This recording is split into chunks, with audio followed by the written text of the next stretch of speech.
kullu ummati yadkhuluna al-jannah illa man aba. Seluruh umatku akan masuk surga kecuali yang enggan. Qila wa ma ya'ba ya Rasulullah. Siapakah orang yang enggan masuk surga ya Rasulullah? Siapakah orang yang tidak mau masuk surga ya Rasulullah?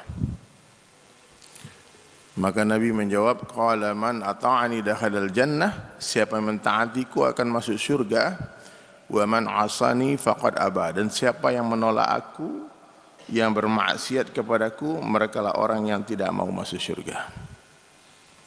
Jadi hadirin sekalian, nanti yang tidak masuk surga itu, nanti di akhirat yang akan masuk ke dalam jahannam itu, ke dalam neraka, hanyalah orang yang tidak mau masuk surga. Kalau mau, pasti masuk surga. Angkat kepalanya Pak, jangan tidur Pak. Ini angkat kepala semua. Nah, ketiduran nanti langsung wabillahi taufiq wal hidayah.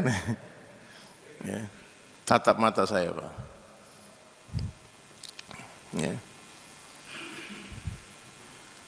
Siapa yang mau masuk surga, pasti masuk surga. Ya. Allah sesuai dengan sangkaan hambanya. Tapi memang hari ini Pak, ada kenyataannya orang yang tidak mau. Ditawarkan surga tak berminat, diancam neraka enggak takut. Dia maunya apa?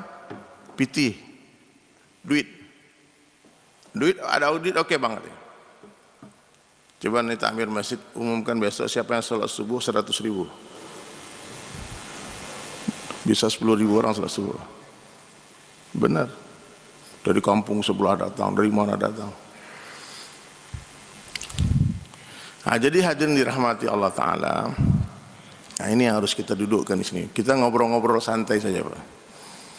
Bagaimana maha baiknya Allah, bagaimana maha pengampunnya Allah, bagaimana Allah Subhanahu Wa Ta'ala menceritakan dirinya kepada kita di dalam Al-Quran, di dalam hadis-hadis Nabi Sallallahu Alaihi Wasallam. Ya. Jadi Allah Subhanahu Wa Ta'ala itu hadirin mencatatkan pahala bagi setiap orang yang berniat baik dan tidak mencatat dosa bagi orang yang berniat buruk. Paham enggak Bang? Siapa yang berniat menghafal Quran lalu dia mati sebelum menghafal Quran, maka nanti di akhirat Allah akan kumpulkan bersama dengan orang yang telah sempurna hafalannya. Baru niat nih, orang baru masuk Islam, lalu dilihat Al-Quran, lalu dia menangis. Gimana lah cara baca ini ya Allah, aku ingin belajar membacanya dan menghafalnya. Ditaruh, mati dia Pak, belum sempat baca, baru niat. Nanti orang ini dikumpulkan di akhirat dengan orang sempurna 30 juz hafalannya. Niat pergi haji umroh, langsung dapat pahala haji umroh di detik niat itu dibuat. Niat bangun masjid, dapat pahala bangun masjid.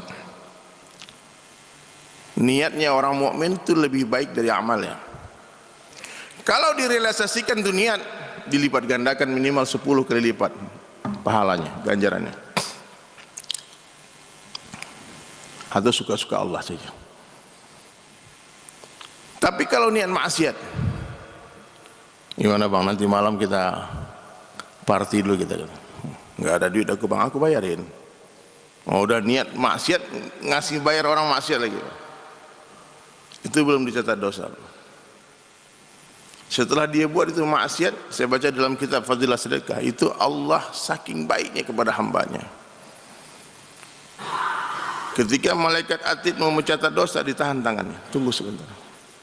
Mungkin sebentar lagi hambaku ini bertaubat kepadaku.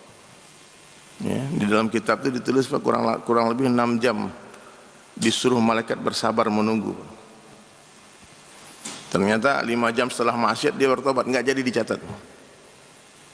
Jadi saya mau tanya jemaah sekalian nih, kira-kira kalau begitu cara Allah menghisap hambanya, mana yang lebih mudah masuk surga atau masuk neraka Pak? Surga. Mana yang lebih susah masuk neraka atau masuk surga? Susah masuk neraka. Itu Fir'aun Di dalam Al-Quran dikatakan terlambat saya, sedikit saja dia terlambat. Karena sudah ditonggorakan itu Pak. Dia beriman kepada aku, kata Allah. Kalau saja di waktu itu Fir'aun memanggil aku ampunkan dia. Tapi salah waktu itu Fir'aun memanggil Nabi Musa, hai Musa tolong aku. Jibril langsung tutup mulutnya dengan pasir laut itu. Jadi kalau ada orang bilang Allah jahat, Allah kejam, Allah sadis, dia nggak kenal Allah.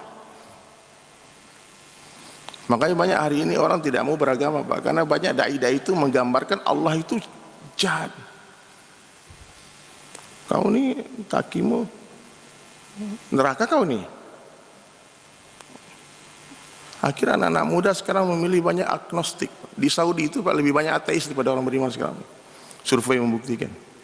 Orang banyak tak mau bertuhankan lagi. Kenapa? Karena banyak dai yang tidak menceritakan kebaikan Allah kepada hambanya. Tidak menceritakan Maha Ghafurur Rahim, Maha Pengampun, Maha Penyayangnya Allah.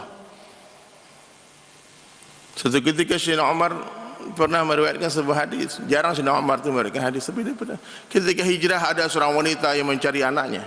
Tiba-tiba ditemukan anaknya, lalu dia gendong dan dia susui. Lalu Rasulullah sallallahu alaihi wasallam bertanya kepada para sahabat, bagaimana pendapat kalian tentang ibu itu? Apakah tega dia melemparkan anaknya ke dalam kobaran api? Tidak mungkin ya Rasulullah. Allah mencintai hambanya lebih dari ibu itu mencintai anaknya.